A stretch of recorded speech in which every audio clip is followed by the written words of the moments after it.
What's up guys, Saf here on Super Saf TV and welcome to another Super Saf style camera comparison. It's the one you've all been waiting for. It's been very complicated to shoot this. You'll find out why later. It is the iPhone 12 Pro versus the Note 20 Ultra. We'll be testing out all aspects of the cameras. But before we do that, I need to interrupt you for a second, and that's because the video is complicated as mentioned. So we will be getting to the video. Don't worry, this is a Super Saf style camera comparison. We'll be covering all aspects, but we'll do the video a little bit later so I can explain everything properly. Let's initially kick off with images, why don't we? So I've been out and I've taken hundreds of images with both smartphones, and honestly speaking, in good light with the primary cameras, I think both do great. There are some differences in color. I find that the Note 20 tends to go towards more vibrant, more punchy colors, whereas arguably the iPhone does give you more natural colors. But generally speaking, I think both do an overall great job. A lot of it is going to come down to personal preference. Now, there are some key differences. The Note 20 Ultra does have a much larger sensor for its primary camera. Now, this means a few things. Firstly, it means that you will get more of a natural shallow depth of field, the blurry background. So here on this example of these shots, if you look at the iPhone, some of the leaves in the background are still in focus, whereas on the Note, these have already started to blur. So it does pop a little bit more, and that's something that you may like. Now, this can have a positive as well as a negative, because when you are close up to some subjects, then it can mean that some of it's going to be in focus and the focus is going to fall off very, very quickly because of that larger size sensor. So for instance, in this image, I do prefer the iPhone 12 Pro. Now, the ultra-wide camera, I think both have excellent ultra-wide cameras. They let in a lot more into the shots. And again, there are those same differences. We do get some more vibrant greens on the Note, whereas we get more natural greens on the iPhone. The iPhone is also wider compared to the Note. Dynamic range does go from one to the other. So having a look at this shot, initially the Note 20 Ultra does look like the better shot because it's brighter in the shadow areas. But if you look towards the clouds, then it has clipped some of those highlights, whereas the iPhone has maintained those highlights. However, the shadows are quite dark. So I think the ideal would be somewhere in between these, but I think it's going to come down to personal preference. However, in this shot, I prefer the iPhone. The shadow details are brighter and it hasn't really clipped the highlights in the background. And in this shot, the Note tends to look a little bit more pleasing, but once again, those highlights have been clipped in the clouds. And although the iPhone hasn't clipped the highlights in the clouds, if we look towards the shadow areas, then the iPhone is very, very dark. Whereas look at the trees, the Note 20 Ultra does look much better. So honestly speaking, I think it is going to go back and forth, but both have great primary and ultra wide cameras. Now let's talk about zoom. So when it comes to 2x zoom, the iPhone is better because it has a dedicated 2x optical zoom camera. The Note 20 Ultra has a 5x optical zoom camera. Now, this does mean that when you're at 2x, it is cropping in on the main sensor, and that results in not as much of a sharp image as you get on the dedicated optical zoom camera on the iPhone at 2x. However, as soon as you go to 5x or anything above, then the Note 20 Ultra is just going to give you much better results, much sharper thanks to that dedicated periscope optical zoom camera. Comparing this to the 5x digital zoom on the iPhone, there's a clear difference. Now, we can go up to a maximum of 10x digital zoom on the iPhone, and comparing this to the 10x on the Note 20 Ultra, which is using a combination of optical and digital zoom, you've got a much cleaner image on the Note 20 Ultra. And if 5x plus zoom is your thing, then clearly the Note 20 Ultra is going to give you better results. You can go even further, and you can even get some usable results at around 20x, but you can go up to 50x on the Note 20 Ultra. This is something that I really don't use. I don't think you get very many usable results at this range. But if there is something that you want to see in the absolute distance, you're going to be able to do this on the Note. Now let's move on to portrait photography. Now both devices can shoot portraits at 1x as well as 2x, and generally they do a good job overall. However, I've said this many times before, but I'm not a fan of how Samsung handles skin tones. It does tend to brighten things up in most instances, not all the time, but especially if you've got some sunlight, then I'm not a fan of how it handles skin tones. It does make me look quite fair and pale, whereas I believe the iPhone maintains much better skin tones. Now, remember when I mentioned the whole 2x thing, you were probably wondering why I went into so much detail there. And that's because when you are trying to shoot portraits at 2x, which is the equivalent of around 50 millimeters for a portrait, generally the angle that I prefer when it comes to portraits, the iPhone pretty much always does a better job. And that's because it's got that 2x optical zoom camera.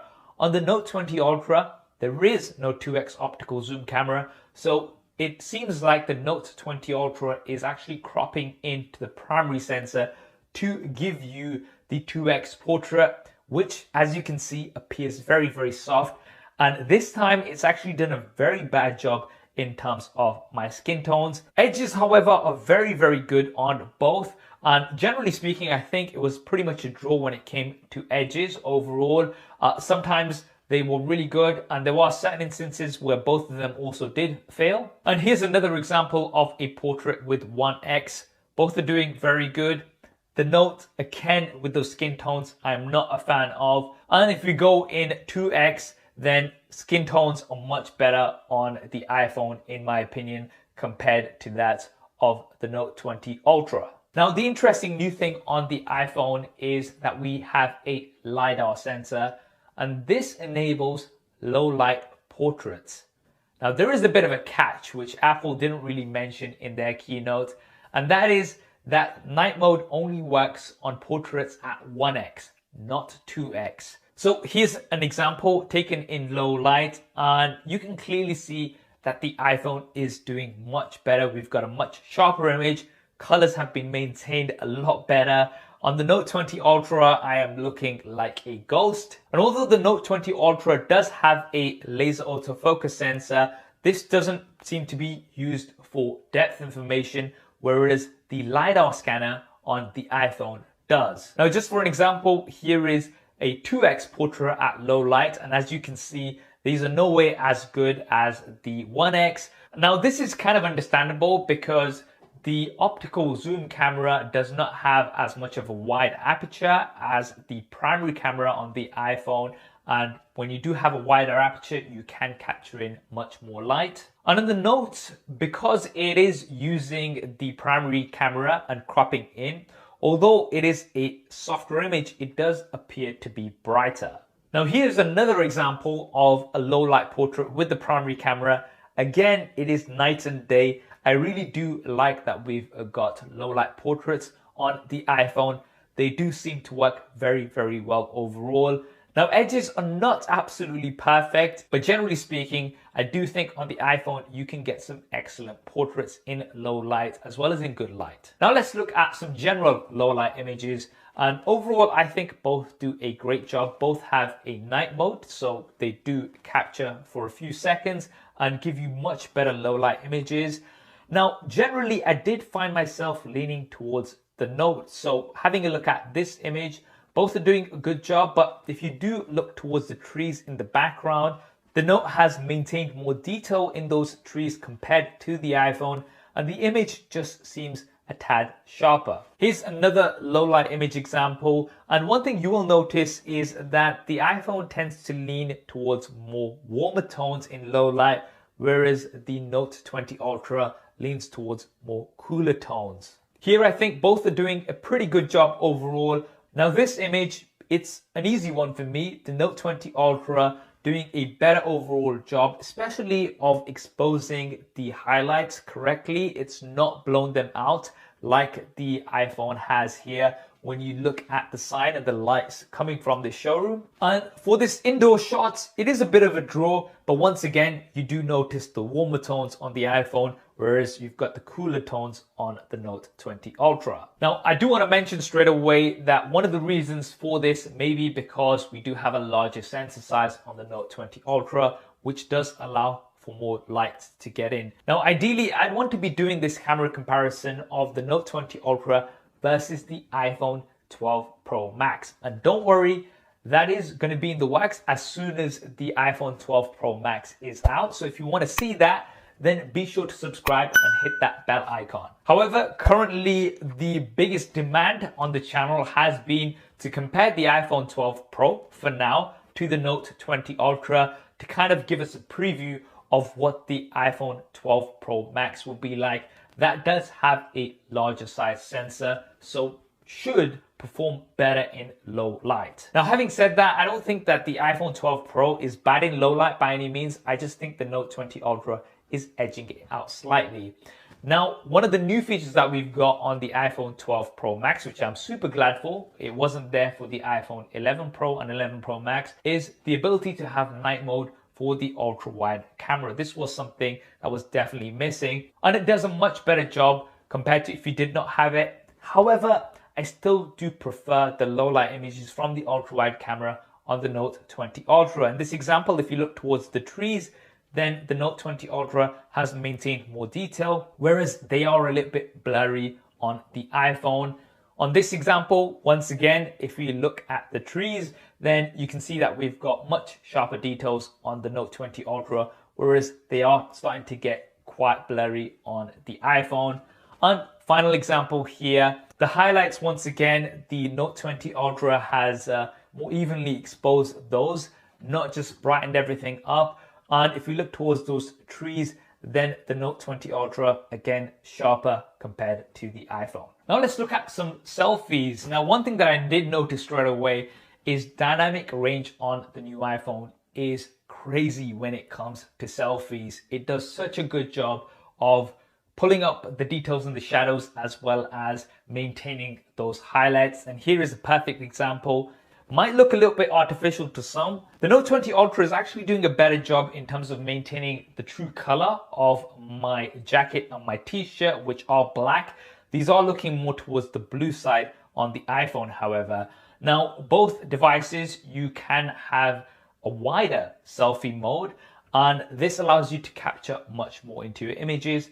The iPhone is slightly wider, however, as you can see from this example. Once again, the iPhone, a much brighter overall image without clipping any highlights. And speaking of highlights, this is a very interesting example. So I wanted to test out a very extreme situation where there was a lot of backlight.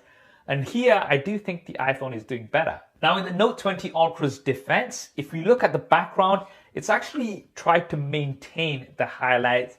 But in doing so, it's made the foreground very, very dark.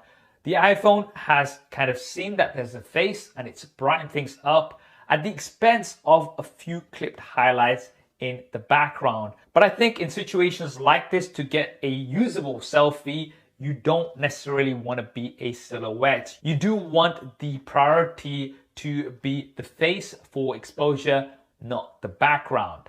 Now, here's an example in direct sunlight, and I do think the iPhone is doing better overall. As I was mentioning, I'm not a huge fan of how Samsung handles skin tones, especially when you are in direct sunlight. But generally, I do think both are doing a good job. Now, what about portrait mode? So this is the blurry background effect. I think both are doing absolutely great in terms of edges. I would call this a bit of a draw. However, the Note 20 Ultra does get an advantage here, and that is because when it comes to portraits, the iPhone does not let you get that wider angle of view. It does crop in, whereas on the Note, you can have portraits at both standard as well as a wider focal length. So this is an advantage that you do get on the Note. And again, both seem to be doing a very good job overall. Here's another example. Here, the iPhone seems to be doing better because if you look towards the tree in the background, the Note 20 Ultra has struggled a little bit, whereas the iPhone has done a much better job in terms of isolating the subject. Now, what about low light selfies? So this is just a standard low light selfie without any fancy modes. And here, I do prefer the skin tones on the iPhone. They are much more natural. I'm looking very, very pale on the Note 20 Ultra. But the iPhone is also very, very noisy, especially in the background. Now, both devices do have a night mode from the front-facing camera, so it does something similar to what we saw on the rear-facing cameras. And here, both are doing much better. Again, I am pale on the Note 20 Ultra, but I am a little bit yellow on the iPhone. And there does seem to be a lot of sharpening happening. If we look especially towards my jacket and my top, there is some post sharpening happening for sure here. Now, both devices also have a front-facing flash where the display is illuminated to give you some more light. The Note 20 Ultra, much brighter image, but it's again, it made me look very, very pale. I think it's overdone that flash a little bit. The iPhone, much better in terms of skin tones, but it is quite a bit darker. So I think when it comes to low light selfies, it is a bit of a draw. Right, those were the images. Now we're gonna move on to video. Why have I left this towards the latter part? Well, it's because things are very, very complicated when it comes to HDR video. I've been losing sleep all last week trying to figure out how to present this in the best way possible. And in a nutshell, HDR video is great, but only if you have the right compatible display to fully appreciate it.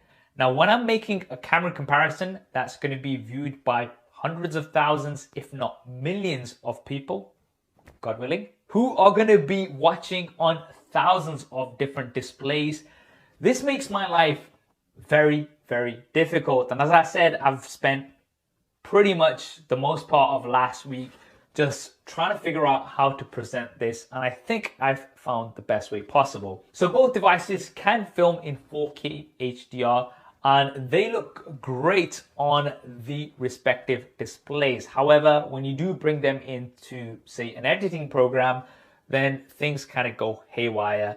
And this is where the whole compatibility thing comes in. Nilay from The Verge has done a great explainer in The Verge's iPhone 12 Pro review. I will leave that link down below. But essentially, what I've managed to do, the solution that I found instead of applying edits myself, was to let the phones decide how to handle the HDR footage. So both devices can export the high dynamic range video to standard dynamic range video within the devices themselves, and that feature is there so that if you are viewing these video files on non-supported displays, they still look really good. So what I did is I let the phones do the work, and then I managed to get the files and have a look. So here is an HDR example. Now what you will see is that pretty much hands down, the iPhone is doing a better job. And even looking at the displays, I did prefer the iPhone footage. Dynamic range was better, shadow details were better, and colors were also better. HDR video, although it is supported on the Note 20 Ultra, it is buried within the settings, and there's also a labs sign on there, which kind of indicates to me that it's more of a testing thing. And also, this is only available on the rear-facing cameras. It is not available on the front-facing cameras. So to test out video in the way that I do, I actually switched off HDR on both devices to kind of see what the differences are. And as you will see from this example, so now we're testing out the rear-facing cameras on both devices. This is in regular mode. The iPhone still has better dynamic range even with HDR switched off, because it's still got all of that processing happening and giving you a file that's viewable everywhere. And again, dynamic range is really, really good. Testing out the ultra wide cameras, HDR is switched off on both. So let's see how they both handle dynamic range. So I went ahead and continued testing. I wanted to test out stabilization. So here's stabilization with the primary cameras. And here's stabilization with the ultra-wide cameras. Now, although I think both did a good job overall, I did think that the iPhone was more stable. So far it's looking very, very positive for the iPhone. However, the Note 20 Ultra does have some features that the iPhone does not. Firstly, it can film at up to 8K. That's a lot of resolution. Now, granted, it does crop in quite a bit to achieve 8K, and you do lose stabilization generally. So this is something that's quite a specific thing which you'd have to use specific equipment for. You'd have to mount this on a tripod. But nevertheless, the feature is there.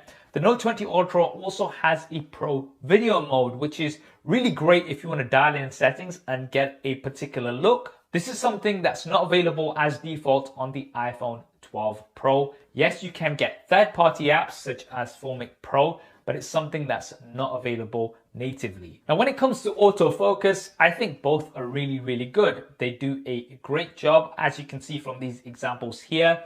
However, when it comes to focusing in low light, then the iPhone was better overall. And that is thanks once again to that LiDAR sensor.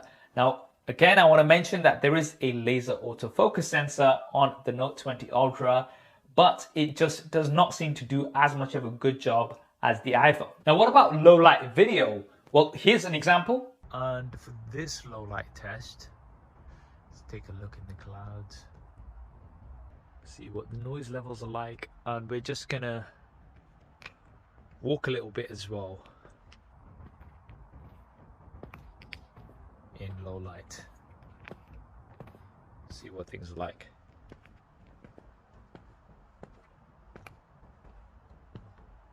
The iPhone producing the brighter image and the much cleaner image with less noise, especially when I was walking, things did start to get quite blurry on the Note, whereas they were much cleaner on the iPhone. So for low light video, I did prefer the iPhone. Now, what about vlogging from the front facing cameras? Well, you saw a quick example at the start of this video, but generally the iPhone, even with HDR switched off, does give you overall better dynamic range, better skin tones. And for stabilization, I think it was a bit of a draw when it comes to the front facing camera.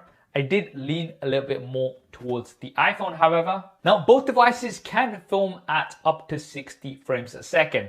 However, you can only do 60 frames a second at 4K from the primary camera on the Note 20 Ultra. You can do this on all three cameras of the iPhone. When it comes to the front-facing camera, however, although you can do 4K 60 frames a second from both devices, I did prefer the footage at 4K 60 from the Note 20 Ultra.